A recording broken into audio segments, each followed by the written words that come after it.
The New Age agenda was to merge God and nature. That's what Teilhard de Chardin, the father of the philosophy of the UN, said.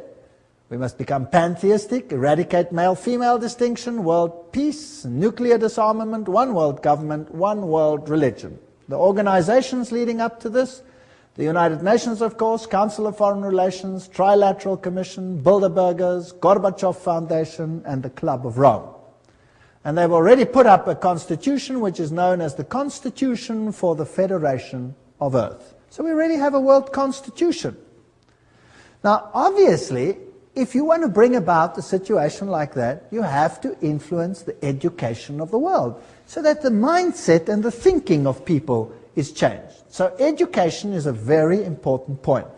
This comes straight from their own web pages. Wow, you cannot say this is hearsay. It comes straight from them, unol.org.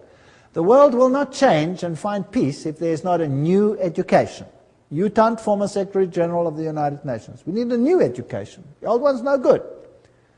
The former director of the World Health Organization, Dr. Brock Chisholm, of course that's also a United Nations organization, says, to achieve world government it is necessary to remove from the minds of men their individualism. That's kind of scary, don't you think? Loyalty to family traditions. Oh, that's even worse. National patriotism and religion's dogmas. Now, these are the movers of the United Nations. Your individualism must go. You must become a number. Just doing what the state says. This is Marxism. The state is supreme and you are nothing but the catechumen, a goyim, or nothing. And you must give up your individuality. Did you know that Christ created us all free agents? Every single one of us? No one to be subject to anyone but God, because only to God can you trust your subjection, because he is 100% selflessness, which he proved when he came to this earth. How would you like to be a subject of Lucifer and be bound by chains to his chariots to do his whims? I would hate that. But in any case, in order to do that, you'll have to give up your individualism. Now let's have a look again at this man, Robert Miller, philosopher, prophet of hope, top-level global statesman, and what a mighty man. He's the Chancellor of the University of Peace, created by the United Nations. He is the creator of what is known as the World Core Curriculum. That says everything. And he's known throughout the world as the father of global education. There are 29 Robert Miller schools around the world, more being established each year. World Core Curriculum earned him the UNESCO Peace Prize in 1989. He has recently drawn up a framework for world media coverage. What you see on your television is what you're supposed to see, not what you should see. As a public service, as well as a framework for planetary and cosmic consciousness. Wow, so your mindset, your cultural mindset must be changed, your framework for the arts and culture. These are occultists speaking. After all, he said so himself. He says he follows Alice A. Bailey. He's the author of the World Core Curriculum. What does that do? Everything is a quote. Steer our children towards global citizenship, earth-centered beliefs, socialist values, the collective mindset, which is becoming a requirement of the 20th century workforce. Your children will have to be modified. We are living in a frightening world. Good. Robert Miller, what does he write about a World Core Curriculum? He says a World Core Curriculum might seem utopian today, but by the end of the year 2000, have we passed that? Yes. It will be down-to-earth daily reality in, what does it say there? All the schools of the world. Now, believe you me, I have been in the education system. I officially left the education system 1 month ago.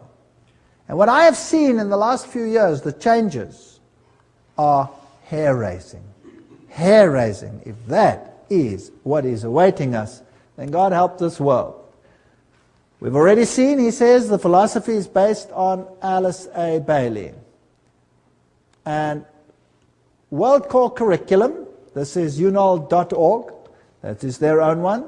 What is their teaching? our planetary home, place in the universe, our place in time, that's all the evolution stories. The family of humanity, that's global humanity, the miracle of individual life, and the coordinating centers of the world, where they all are, the Robert Muller Schools International. What do they teach? Well, they have, for example, the Shaman Institute, and they have all these nice, interesting occult signs for all the things that they stand for. Eleusis, the all-seeing eyes, humanistic psychology. This is one of the Robert Muller School's teaching points. Here is Franco, a shamanic facilitator, astrology, sacred circle operator, author of Initiation and Astro-Shamanism. He talks to inner guides. What else? He says the workshop offers practical tools for journeying into ecstatic dimensions, beyond conventional time. He says the program includes shamanic journeys, drumming, ceremonial sharing, soul retrieving, connection with guides and spirits. This is spiritism of the worst kind. This is forbidden in the Bible. No wonder the Bible is not part of this organization's book. Robert Muller says, at the world level, the UN has adopted a world economic development strategy. Food, agriculture, there's a world food plan, a world health plan, a world literacy plan, a world employment plan, a world industry plan. They've got every single detail of our lives sewn up. Now, another organization that's very important is UNESCO.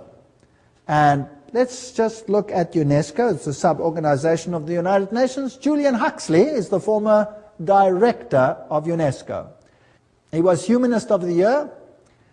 He's a theistic philosopher, member of the Communistic Colonial Bureau of British Fabian Society, and signer of the Humanist Manifesto too. That's not a very good recommendation as far as I'm concerned. Some more. Skull and Bones member Archibald MacLeish wrote the UNESCO Constitution. So he must be an Illuminati member, as we saw in that lecture on the secret behind secret societies. So Freemasons helped create the organization, a fervent international MacLeish. He is associated with One Worldism. Here's another one. Niebuhr is UNESCO's co-founder, and he signed Siecus. Now what does that mean? Which appeared in 1969, and they printed it in the New York Times then. What is Siecus? These are the founders. It is the position of Siecus that contraceptive services should be available to all, including minors, who should enjoy the same rights of free and independent access to contraceptive care as do others. It is the position of Siecus that the use of explicit sexual material, sometimes referred to as pornography, can serve a variety of important needs in the lives of countless individuals. These are nice people up there in the United Nations. No wonder now it is forced curriculum at even junior schools to have explicit sexual details explained, all in the names of preventing sexual diseases, with the most strange and lewd acts which have to be performed. In fact, our universities are granting honorary doctorates to those who are the most perverse on the stage. Yes. Huxley, who was the initial chairman, in its educational program can stress the ultimate need for world political unity, familiarize all people with the implications of transfer of full sovereignty, and etc., etc. So these people are all birds of a feather. UNESCO explains, if UNESCO is attacked on the grounds that it is helping to prepare the world's people for world government, then it is an error to burst forth with apologetic statements and denials. Let us face it, the job of UNESCO is to help create and promote the elements of world citizenship. When faced with such a charge, let us by all means affirm it from the housetops. That's what UNESCO says itself. So they're not denying anything. Under Huxley's guidance, they prepared a guidebook for teachers. Now, I would like the parents to take a note. Everybody with little children, or have children with little children, take note. What is the United Nations Guidebook for Teachers? It says, reminds them that the destruction of a child's love of country and patriotism is the first step in educating that child for world citizenship. Now let's have a look at what the guidebook contains. Volume 5, page on the opening page. In the classroom with children under 13 years of age, before the child enters school, his mind has already been profoundly marked, often injuriously by earlier influences, first gained, however dimly, in the home. Oh, that's interesting. So this must be changed. Who's putting these thoughts into the minds of children then? The parents. That must be changed. So UNESCO's aim is to change the mindset of your children, to turn it against any values that the parents might instill in the mind of that child. Isn't that breaking the fifth commandment, yes or no? Honor your father and your mother that you may have a long life. Isn't this breaking the fifth commandment? I think it is. On page 8, the teacher is told, the kindergarten or infant school has a significant part to play in the child's education. Not only can it correct many of the errors of home training, but it can also prepare the child for membership at about age 7 in a group of his own age and habits, the first of many such social identifications that he must achieve on his way to membership in a world society. Aha, the kindergarten. So now, the governments of the world are saying, you must send your kids to school earlier. Did you know that? That the governments are beginning to say that? And England now passed a rule when? This year. This very year. Guess when kids go to school from this year onwards in England? Age 3. Yes, age 3. You have to send them to preschool.